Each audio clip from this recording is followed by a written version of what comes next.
Sou pequenino, grão de areia, sou uma cinza de fogueira, transformada em verde ramo da videira verdadeira.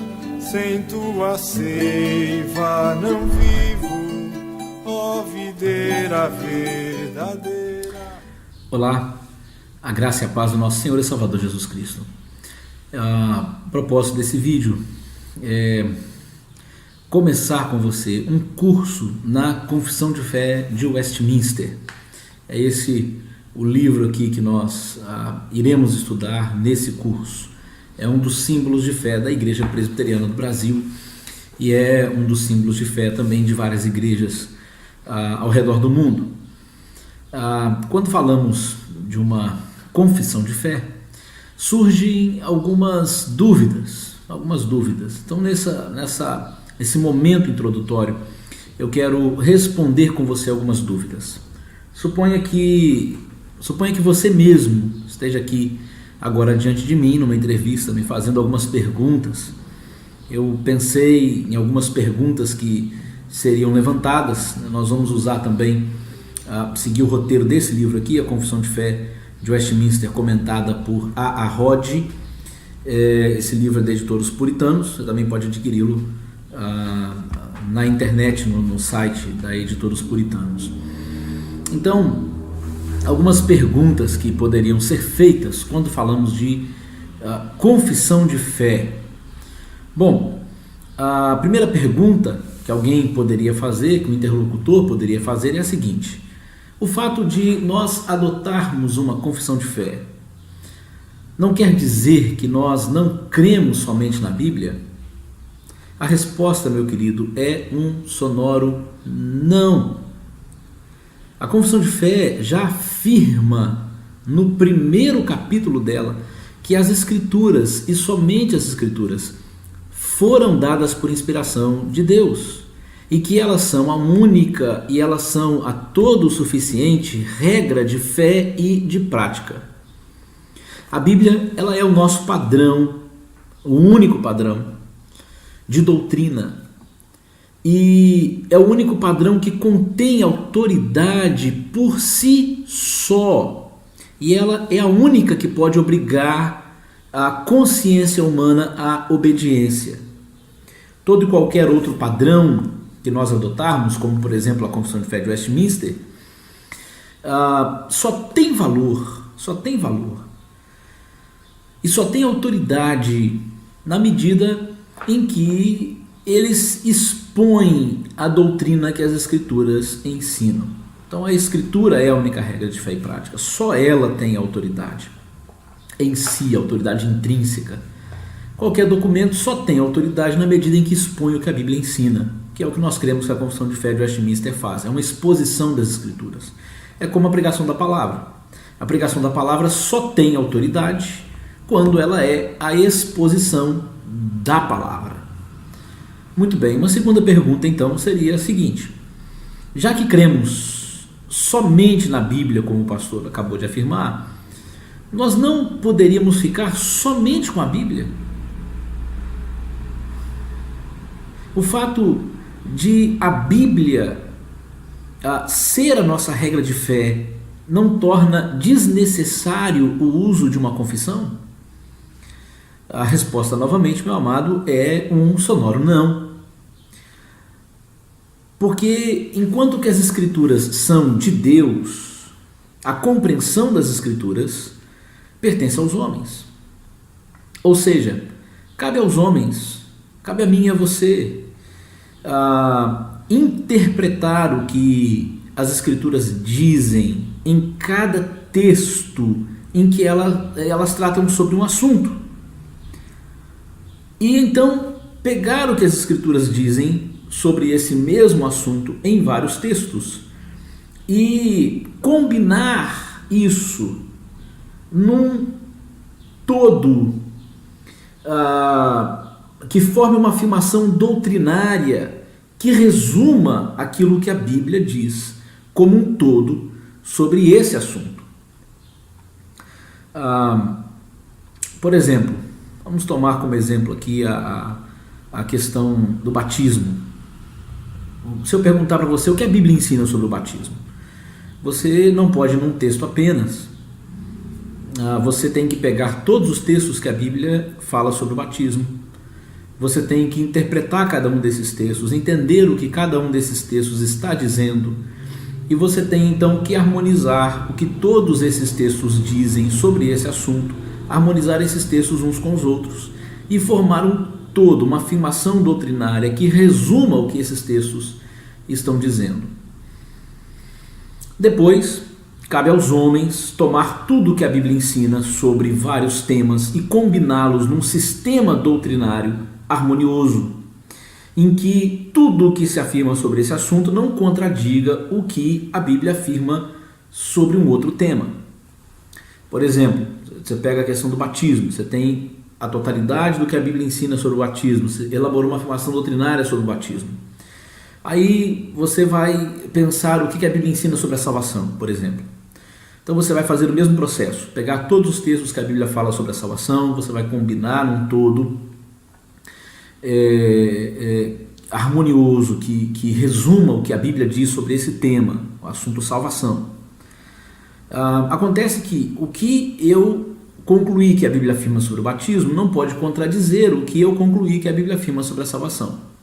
Por exemplo, eu não posso afirmar que a Bíblia ensina que o batismo salva e depois afirmar que a salvação é somente pela graça mediante a fé em Cristo Jesus.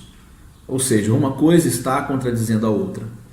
Então eu tenho que voltar aos textos, analisá-los novamente, para entender o que a Bíblia está dizendo de fato sobre cada um desses temas, elaborar o meu sistema e verificar que esse sistema seja harmonioso.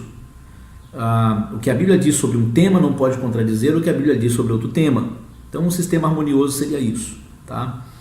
Então talvez você me pergunte, se você estivesse aqui agora, talvez você me perguntasse, olha, eu não sei se eu entendi muito bem o que o pastor disse.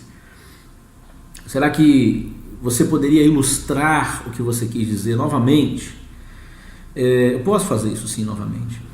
Por exemplo, suponha que um não convertido chegue para você e pergunte o que você crê sobre Deus.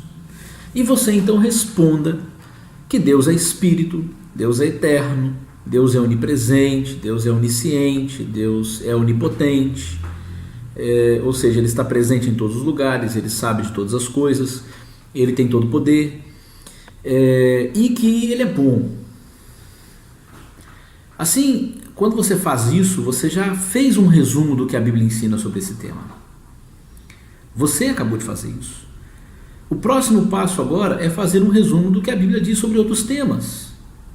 E juntar esses resumos num todo, num sistema completo e mais complexo, né, que inclua o que as Escrituras dizem, não somente sobre Deus, mas também sobre o homem, sobre a criação, sobre a salvação e etc. É isso que cabe ao homem fazer. E é isso que todas as pessoas fazem o tempo todo. E elas fazem isso o tempo todo sobre os mais variados assuntos dos quais a Bíblia trata. Aí então talvez você me pergunte, né? Mas então não é melhor deixar que cada pessoa faça isso de um modo espontâneo? Não, não é melhor. Porque, voltando a essa definição hipotética que você poderia ter dado a respeito de Deus e que muita gente de fato dá, se nós analisarmos melhor a definição que nós demos acima de Deus, que você poderia dar numa pergunta de um incrédulo sobre o que você crê sobre Deus, se nós voltarmos melhor a analisarmos essa definição, nós veremos que ela está incompleta.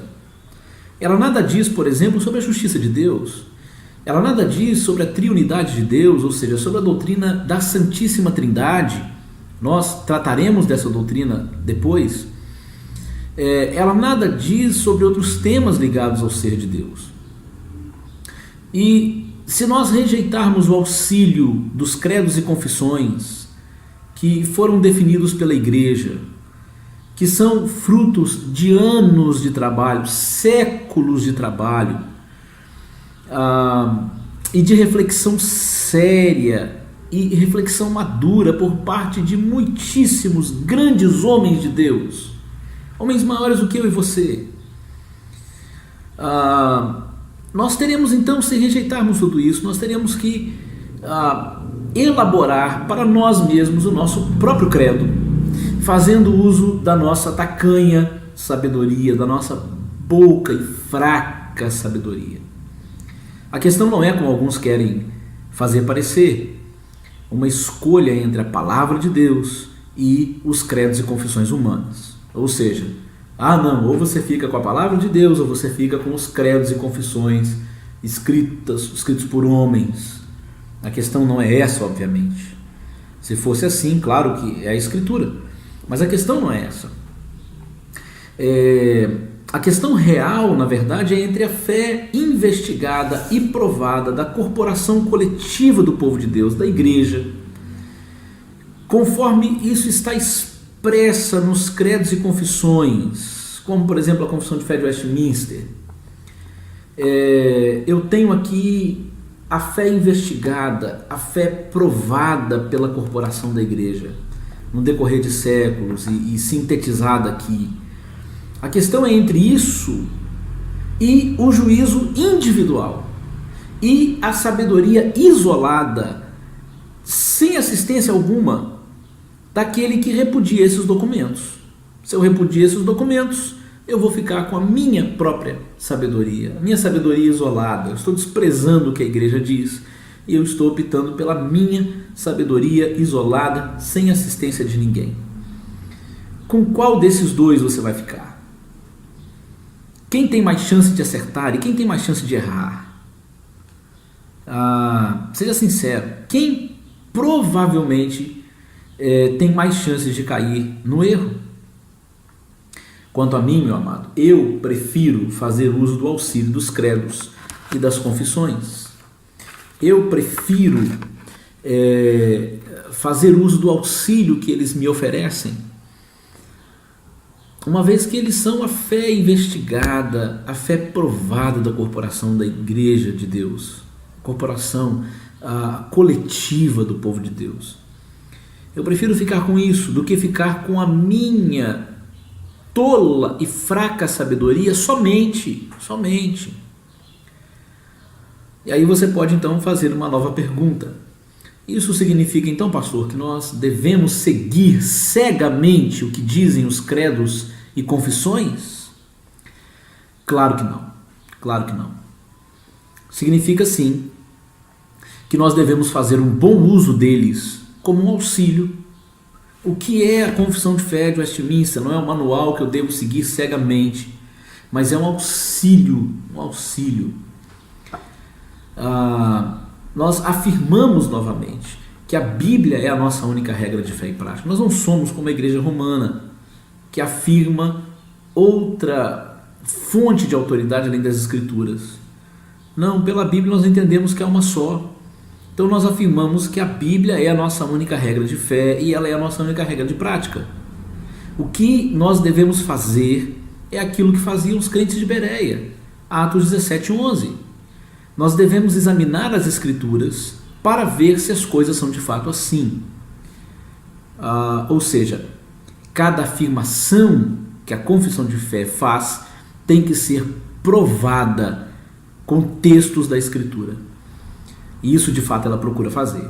Quando você abre a Confissão de Fé de Westminster, você vai ver que cada afirmação dessa confissão é provada com textos, com textos das Escrituras. Você tem uma afirmação da confissão e logo abaixo você tem os textos que provam cada uma das afirmações que a Confissão de Fé de Westminster faz.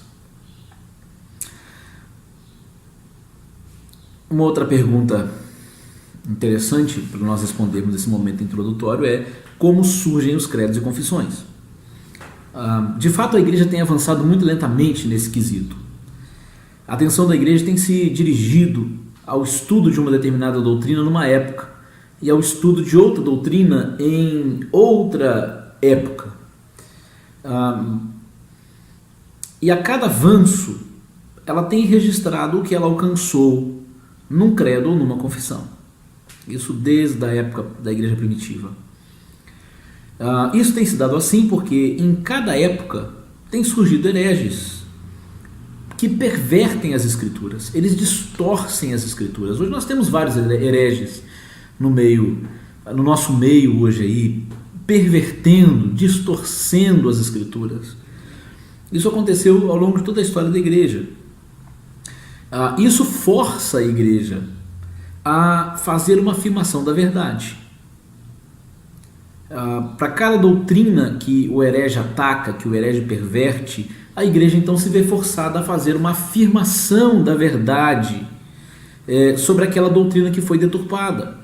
E essa afirmação, ela tem que incluir toda a verdade sobre essa doutrina, e ela tem que excluir, deixar de fora todo o erro a respeito dessa doutrina. Então, uma afirmação que inclua toda a verdade e exclua todo o erro. Uma última pergunta para nós nesse momento introdutório é: qual a necessidade dos credos e confissões?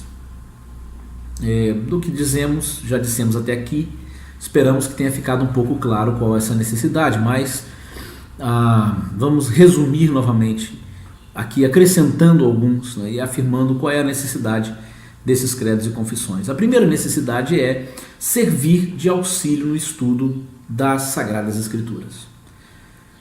Eles servem de auxílio e são um excelente auxílio no estudo das Escrituras. A segunda necessidade dos credos e confissões: registrar os avanços da igreja em matéria de doutrina.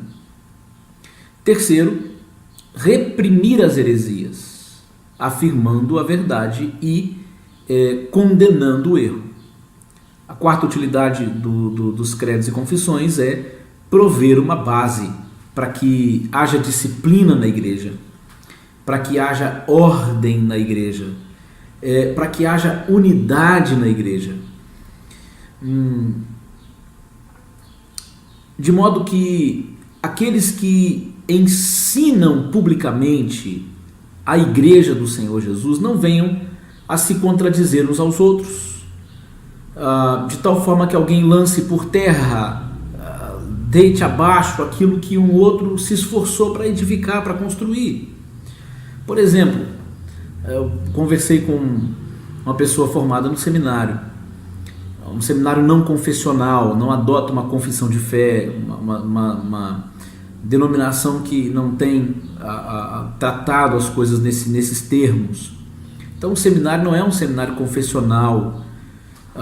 O que acontece é que perguntei para ele como foi o seminário, ele falou assim: olha, eu percebi que cada professor chegava lá e dizia uma coisa.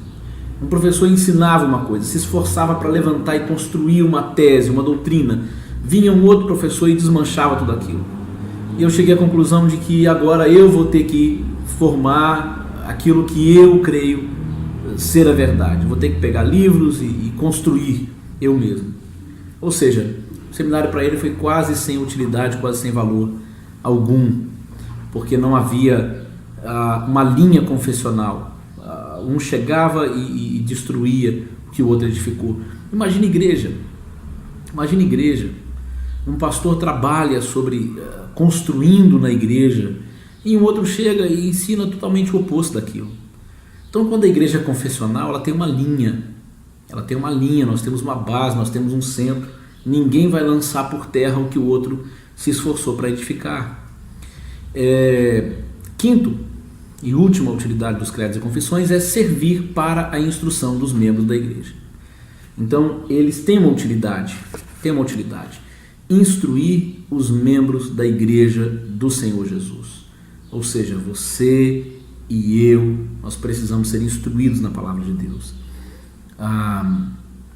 Você certamente deve ter visto que as igrejas hoje têm inúmeros materiais para ensinar, os chamados catecúmenos, pessoas que são novas na fé, mas não apenas eles, não.